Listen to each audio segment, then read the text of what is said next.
What's good? It's Russell Ken here. Today I'm going to give you my NXT Battleground review. Finna jump straight into it. It starts off with the six-woman ladder match for the NXT North American Women's Championship between Soruka, Jada Parker, Michin, Fallon Henley, Lash Legend, and Kalani Jordan. This was a really solid match. I like what they did here. This was a really good match. I will say the ending was a little, I wouldn't say anticlimactic, but I felt like the match was just really picking up once we got towards the end. But this was a really good match, some really cool spots. Early in the match, we had a moment where we had a sequence where Kalani Jordan did a suicide dive. I think onto Jada Parker or maybe Lash Legend. Then out of nowhere, we had So Ruka come right behind her, end up doing a suicide backflip onto Kalani Jordan. Then out of nowhere, Fallon Henley ended up doing like a swing kick. She ended up using like the ring post to like move her body to like end up hitting the move onto So Ruka. That was a nice sequence.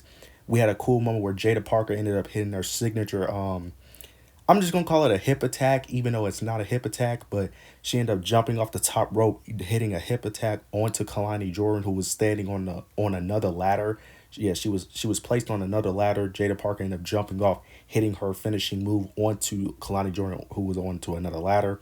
Then we got a crazy sequence when Ruka ended up hitting her Soul Snatcher back to back. She ended up hitting a back to back Soul Snatcher first to Jada Parker, and then she ended up doing one off the ladder where she jumps off the ladder, did a Soul Snatcher onto Fallon Henley. That was a very sick sequence right there.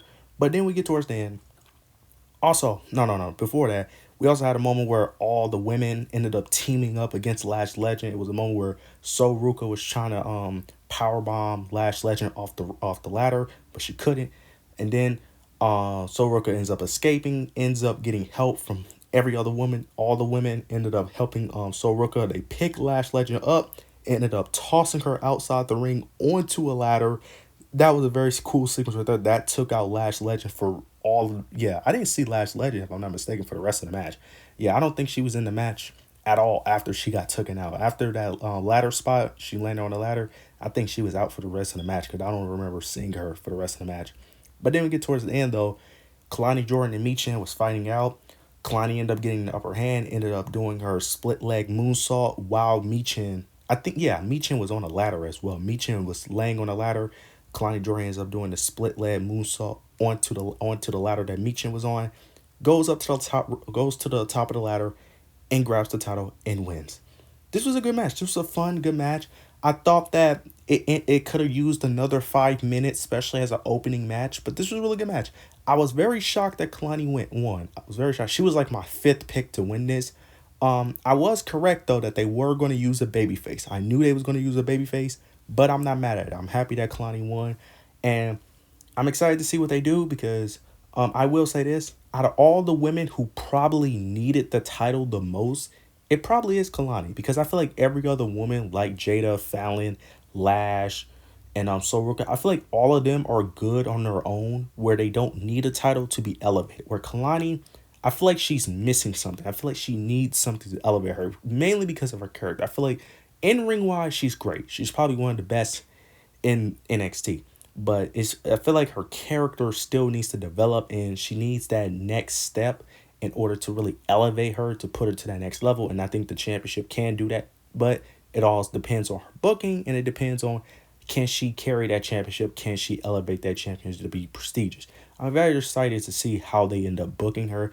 And I'm not mad at the pick. I like the pick, and I feel like she the one that benefits the most from winning this championship. So I like what I seen here. This was a good match though. Solid opening match. Now we get to the next match. Got the OC versus Nathan Axel.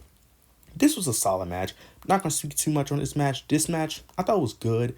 It was nothing major. It was basically your typical NXT tag match that we've seen from Nathan Axel. It was nothing too special. It was some cool spots though. It was a moment in the match where I did think the OC was going to win. It was a moment where Carl Anderson, if I'm not mistaken, did a top rope suplex onto Axiom, but he ended up kicking out. Once that it was some type of soup. I don't think it was a suplex. It was some type of body slam he did off the top rope though. That he ended up pinning Axiom. Axiom ended up kicking out. After that move right there, I knew they weren't going to win because this was like two or three times where they got a near fall and they could not finish the job. And then there was moments where um Carl and Luke Gallows, kept getting like close to near falls and they just couldn't finish the job. So yeah, that was like the third near fall in the match where the OC just couldn't pick up the victory. So after that, I knew Nathan Action was going to win these titles, but they end up getting the advantage towards the end after that body slam. They get the advantage. It ends with Axiom hitting a Spanish fly onto Carl Anderson. Then Nathan ends up hitting a Phoenix Splash for the victory. They retain their tag team titles, which I predicted, kind of expected. It only makes sense, especially with the OC being on the main roster. It only makes sense. I'm just very interested to see what's next for them because I don't know if the OC are staying on the main on NXT. I don't know if they're gonna disappear like Authors of Pain. I don't know what they're gonna do because, like I said, the tag team division isn't that strong. Because outside of Nathan Action, all you have is literally OTM, Tyrone and Tyreek, who just recently got called up, and then after that you got Idris and Malik. I think that's it. I literally think that's only three teams and two of them are baby faces. So I don't know how you're going to rebuild this tag team division, but it needs some work, and I don't know what's next for Nathan Axiom, but we'll see how it plays out. Now we get to the third match. We get Shayna Baszler versus Lola Vice in an underground match. This match right here, I'm going to be honest, this disappointed me. I thought this match would have been better. I feel like this match had a lot of potential. I just felt like they executed it wrong. One of the main problems I have is I get what they was trying to do, but my main issue is that they should have made this match an actual fight instead of making it like a. They try to make it like an MMA fight, which is weird. I get that they both have MMA backgrounds, but I felt like I feel like MMA and boxing don't work in WWE. It just does not work. It just doesn't work because the punches are not really real. The punches are not going to look as like authentic because they're not trying to actually knock each other out. So I feel like the execution was just not that good. It wasn't a bad match. It wasn't bad. It was actually decent. Now, I will be fair. I feel like the crowd kind of carried this match. It had moments, though. It was moments I was into it, but then there was a lot of moments I was just like, what am I watching? Now, there was moments where the MMA style worked. Like, when they was on top of each other, anytime one of the either Shayna Baszler or Lola Vice was on top of each other throwing jabs, I was cool with that. But when they was like standing, face off against each other and then throwing jabs, I didn't like that. It was just like it just wasn't working for me. There was moments in this match, but there was also moments in this match that just didn't make sense.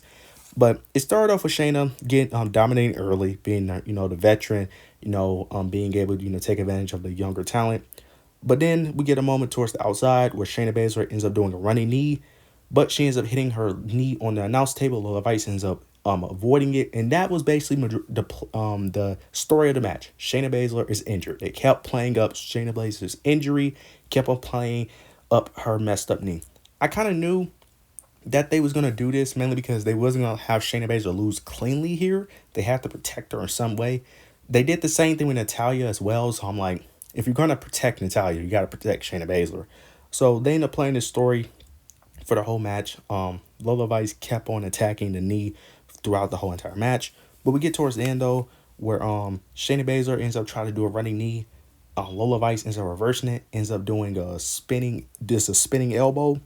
Shayna Baszler ends up falling onto the outside. Now Shayna Baszler is knocked out. She's knocked out, and Lola Vice is telling the ref that she's knocked out. But for some weird reason, the referee is just, like avoiding it, she's, like avoiding calling the match, which was weird. Because Shayna Baszler was like clearly knocked out, like she's just laying there, like standing still, not moving. But the ref won't call the match, which was weird. Then, out of nowhere, Lola Vice tries to pick Shayna Baszler up. Shayna Baszler ends up, taking advantage. But then, out of nowhere, Shayna Baszler ends up attacking security for no reason, like randomly attacking security. I don't know what they was trying to do. Maybe they was trying to tell the story like Shayna doesn't know where she's at. But that also didn't make sense because Lola Vice attacked Shayna Baszler, but then Shayna Baszler attacked her back. So it's like, I don't understand that. Didn't make sense. Then there was also no moment where Shayna Baszler got ran over. She ends up running into steel steps. Now, I assumed Lola Vice pushed her, but it didn't look that way when you're watching it. But it was very confusing because it looked like Shayna Baszler just tossed herself into the steel steps because it looked like Lola Vice barely pushed her. But maybe Lola Vice did push her. It was very confusing. Towards the end of the match, it just got kind of wild and it just didn't make sense. Then get towards the end though. She did the same thing again. Lola Vice was able to do the spinning elbow, knocked her out. Now this didn't make sense. She ends up dropping her with the spinning elbow, right? But the thing is, the ref called the match. No, no. She did the spinning elbow. Then Lola Vice ends up getting on top of her and she starts punching her, constantly punching her. But Shayna Baszler is blocking it. The ref calls the match immediately saying the match is over, and then Shayna Baszler is trying to trying to fight back. She's trying to fight back, but the ref is holding her. I don't understand that logic. I don't get it. I don't get it. I don't understand it because Shayna Baszler didn't technically lose. She didn't get knocked out. Now you could use the now on commentary they were saying that, oh, she doesn't know where she's at. She don't know what she's doing. I don't really buy. I don't. I feel like they could have executed that better. I'm just kind of confused what was the story here because if you was going to end it the way you ended it, I don't feel like you needed the leg injury. You didn't really need the leg injury if you was just going to call the match by her getting knocked out but not really getting knocked out. Like I feel like you could have done both because then you could have done because if you're going to set up another match, if possible, because I feel like you could probably set up another match, even though I don't want another match. But if you were to set up another match, you could have just easily done it to where Shayna felt like she got cheated. You could have just done that. But I don't know. This match was okay. It was a little disappointing. I feel like they try to do too much of the MMA style. I feel like they should just did more of the wrestling stuff, in my opinion. I feel like they went too much in the MMA style, which I feel like didn't make sense, in my opinion. It was an underground match, not a UFC fight. Like, I don't like it'd be different if they like announced it earlier that it was gonna be like the Ronda Rousey and Shayna Baszler match, but I don't know. I feel like they was trying to do too much of the MMA style, which kind of ruined it for me. Now we get to the triple threat match between Wesley, Joe Coffey, Oba Fimby for the North American Championship. To me, this was the best match of the night. This was the best match of the night. This was great. This was everything it needed to be. This was amazing. This is the perfect triple threat where every member is evolved, not the triple threat where it's just a one-on-one match for majority of the match. This was great. Every person got to shine. I really love this. This was great. This was great. We had some cool spots. We had a moment where Obafemi, of course, showing his dominance, showing his strength. He ended up suplexing both Joe Coffey and Wesley at the same time. We had a moment where Obafemi was on the top rope, ends up tossing Wesley. Like he tossed him super high in the air. He tossed him super high in the air off his shoulders onto Joe Coffey. That was a great spot. We had another spot where Joe Coffey lifted Obafemi on his shoulders, which led to Wesley stopping did a springboard stomp onto Obafemi, which led to a Joe Coffey slam. That was crazy. We had another moment where on the outside, Obafemi ended up doing a pop-up powerbomb on Joe Coffey. Then Wesley tries to do a suicide dive, tries to catch his Obafemi off guard. Obafemi ended up catching the suicide dive, then throws Wesley onto Joe Coffey. That was an amazing spot too. Then we get towards the I would say towards kind of the end of the match, Gallus started to interfere in the match.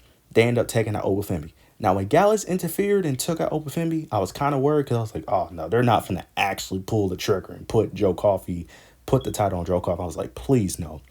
But they interfere. Joe Coffey ends up hitting a moonsault onto Wesley. Then ends up hitting the Glasgow send-off.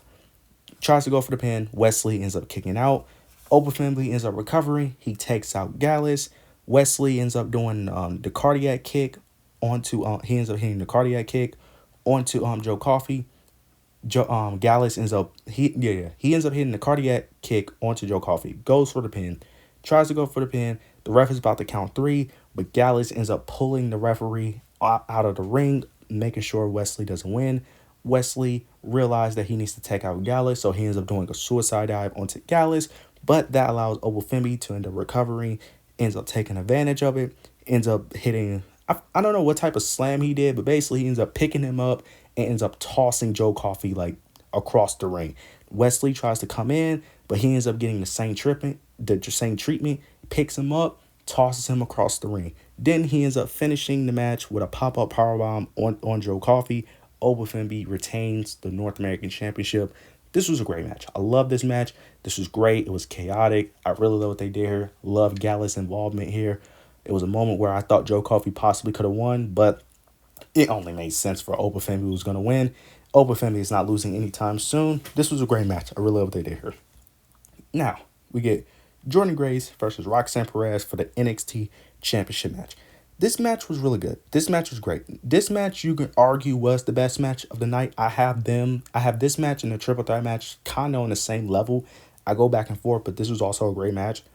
This match started off with Jordan Grace having early dominance in the match, showing her brute strength. But I love the story they was telling, because the story they told in this match was Roxanne Perez trying to constantly outsmart Jordan Grace, constantly trying to use any and everything to win, constantly trying to outsmart Jordan Grace with her agility, her speed, or even close. I wouldn't say cheating, but using heel tactics, any type of tactic to pick up the victory here. She was constantly attacking her arm, attacking her legs. Even it was a moment where she ended up going for her eyes early in the match. She was trying to do everything to win because she cannot deal with Jordan Grace, dominant strength, just being superiorly stronger than Roxanne Perez. Uh, Now we get towards somewhere of the middle of the match.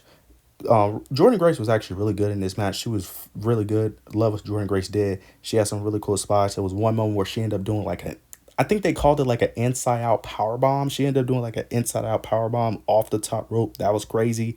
We had a moment where Roxanne Perez ended up doing a suicide dive tornado DDT. That was crazy. I have never seen that in my life.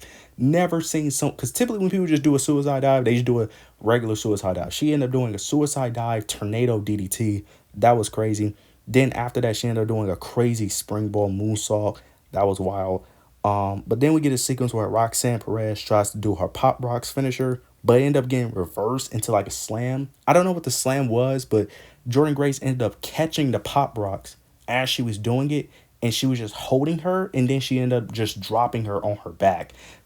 But that was crazy because I never seen anyone reverse the pop rocks in that way. So that was because typically when people reverse the pop rocks, it's simply reverse into some type of roll up pin. That's typically how people reverse the spot. But after she ends up doing that slam, we get Tatum Paxley. Tatum Paxley comes out. They plan a story of Tatum Paxley being obsessed with championship. Now, on the last episode of NXT, the Go Home Show, Tatum Paxley had a segment with Jordan Grace where she was talking about her title, and she was like touching it and trying to grab her title. And then when Jordan Grace walked off, she had a certain look on her face. They end up playing that story into tonight's match because after Jordan Grace ends up reversing Roxanne Perez pop rocks, Tatum Paxley comes out.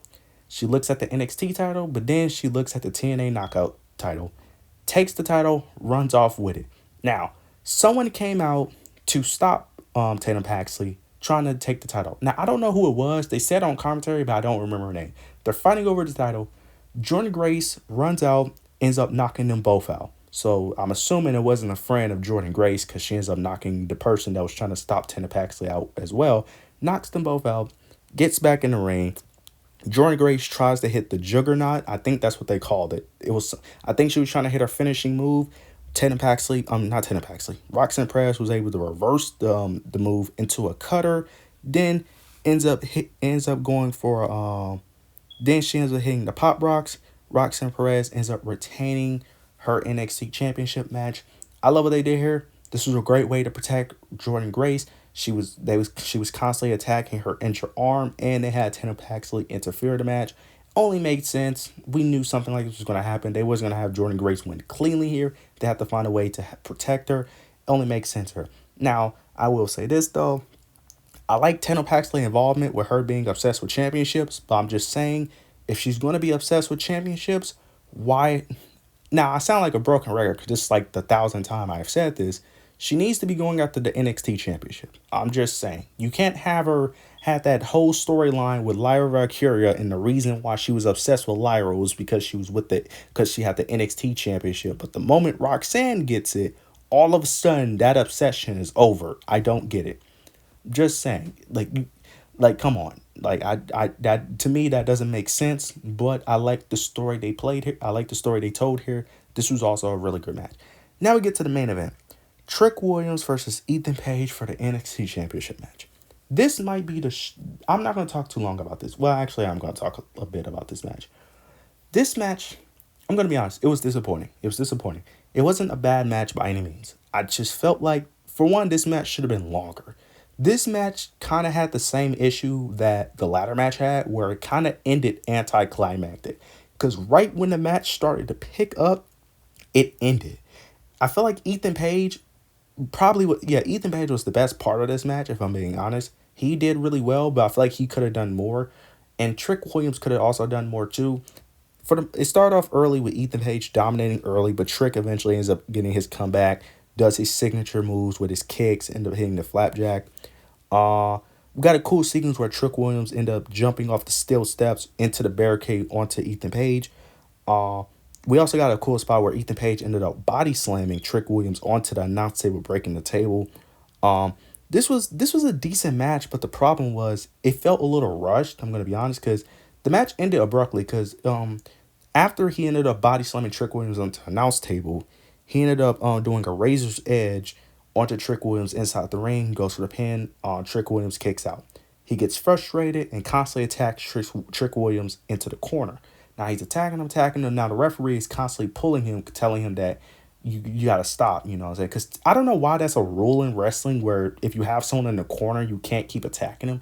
I don't know why that's a rule. I don't understand it, but he keeps attacking him. He keeps being aggressive, keep being too aggressive. He's pushing the referee away. The referee is trying to stop him. Now Ethan and the ref are arguing. Ethan is arguing with the ref. He's frustrated. Out of nowhere, he looks at Trick. Trick Williams comes out of nowhere, ends up hitting the trick shot, picks up the victory.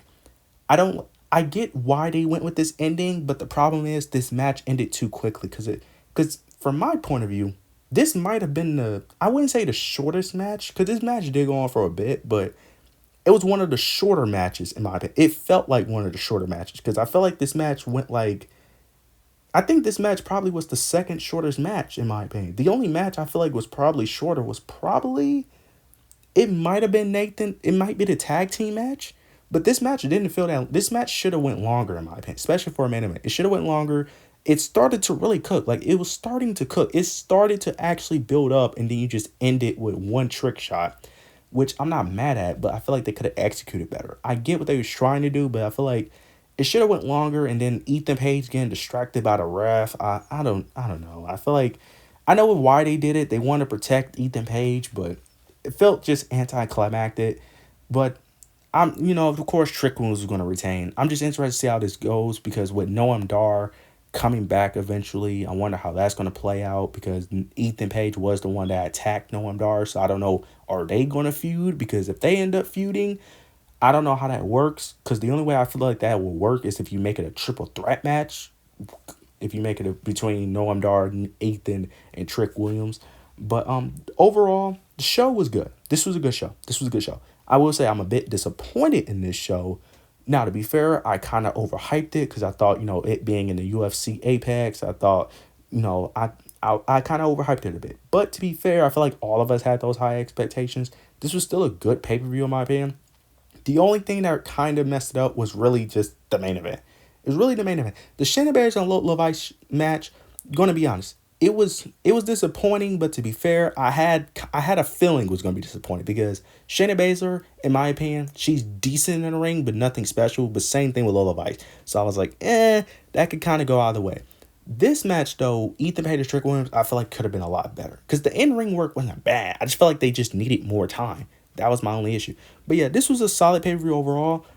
I like what they did here. This was good overall though. A little disappointed, but this was a good pay-per-view overall though. You guys let me know what you guys thought. Leave your opinions down below. Yeah, leave your opinions down below, but make sure you like, comment, and subscribe. But yeah, that's it.